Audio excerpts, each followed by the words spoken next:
কে পর্তুলিকাগুলো দেখে কি চোখ দুটো আটকে গেল না? আসসালামু আলাইকুম, welcome back to my channel and another my new video. আপনাদের সবাইকে ওসমানস আওয়াইড গার্ডেনে স্বাগতম। আপনাদেরকে শেখাবো যে পর্তুলিকাগুলোকে কিভাবে লাগাতে হয় এবং তাদের সঠিক পরিচর্যা। তো আমি পর্তুলিকাটা নিয়ে নিয়েছি, দেখো এটার রংটা কত সুন্দর। তো চলুন দেরি না করে পর্তুলিকাগুলোকে লাগানো যাক। এই পর্তুলিকার রংটা দেখো কতটা সুন্দর এবং এই পর্তুলিকাটা কিন্তু আগে পড়েছে আজকে, তাই ভাবলাম আপনাদের সাথে শেয়ার করি। তো চলুন এখন পর্তুলিকার কিছু ডাল ভেঙে নিব এবং এই পর্তুলিকাগুলোকে আমি লাগাবো। পর্তুলিকা লাগানোর জন্য আমি নিয়ে নিয়েছি এখানে একটি দইয়ের মালসা এবং এই মালসাটার মধ্যে ভালোভাবে গার্ডেন মাটি দিয়ে দিয়েছি। তো চলেন এবার পর্তুলিকার ডালগুলো একটা করে ভেঙে নিই।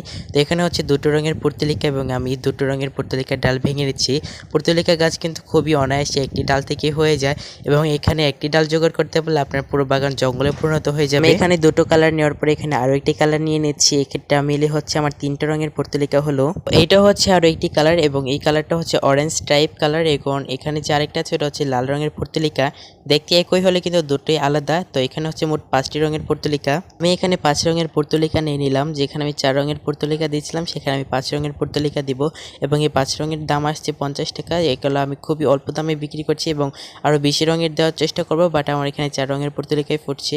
তো এখন হচ্ছে আমি মালসাটাকে ভালোভাবে ভিজিয়ে নিব, কারণ মালসাটাকে ভিজিয়ে নিলে গাছগুলো লাগাতে আরও সুবিধা হবে। তো এবার আসি ডেলিভারি চার্জ নিয়ে। ডেলিভারি চার্জ এখানে যদি আপনি ঢাকার ভিতরে হন বা ঢাকার আশেপাশে হন সেক্ষেত্রে আপনার জন্য 80 থেকে 90 টাকার মধ্যে পড়বে এবং আপনি যদি ঢাকার বাইরে হন সেক্ষেত্রে আপনার জন্য 150 থেকে 160 টাকা পর্যন্ত পড়তে পারে। পর্তুলিকা আমার খুবই একটি শখের গাছ এবং আমি চাই আমার শখগুলো যাতে অন্য কারো বাগানে যাক। তো আমি হচ্ছে এক এক করে পর্তুলিকাগুলো লাগিয়ে নিচ্ছি এবং যারা পর্তুলিকা নিতে চান তারা আগে থাকতে আমাকে ইনবক্স করে দিবেন, কারণ আমার পর্তুলিকার স্টক শেষ হয়ে যাচ্ছে এবং আপনারা যারা নিতে চাচ্ছেন তারা অবশ্যই কিন্তু আমাকে ফেসবুক পেজে নক দিবেন। এখন হচ্ছে পর্তুলিকাগুলোকে কোথায় রাখবো, কিভাবে রাখবো এবং কিভাবে রাখলে পর্তুলিকাগুলো ভালো থাকবে।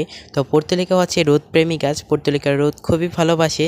সেক্ষেত্রে পর্তুলিকাগুলোকে রোদে রাখার চেষ্টা করবেন, কারণ ছায়াযুক্ত স্থানে পর্তুলিকা হয় কিন্তু কুড়ি আসে না বা গাছগুলো অত একটা হেলদি হয় না। যত রোদ তত গাছগুলো কিন্তু ভালো থাকবে এবং এতে যদি ফাঙ্গাসে আক্রান্ত হয় সেক্ষেত্রে কিন্তু আপনারা নিম পাতা অথবা নিম তেল ইউজ করতে পারেন।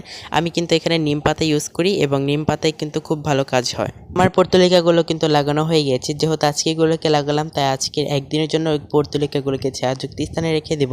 এবং দেখেন এগুলো হচ্ছে আমার পর্তুলিকার গাছগুলো এবং এখানে আরেকটু পানি দিয়ে নিলাম। এবার হচ্ছে আমি আমার পর্তুলিকাগুলোকে একদিনের জন্য ছায়াযুক্ত স্থানে রেখে দেবো যাতে গাছগুলো একটু ভালোভাবে বেড়ে উঠতে পারে এবং 2 দিন পর থেকে কিন্তু গাছগুলোকে আমি হচ্ছে রোদ্রের জায়গায় রেখে দেবো যেখানে রোদ ভালো পায়। তো এই হচ্ছে আমার পর্তুলিকা গাছগুলো, দেখো মাশাআল্লাহ কতটা হেলদি এবং কতটা সুন্দর হয়েছে।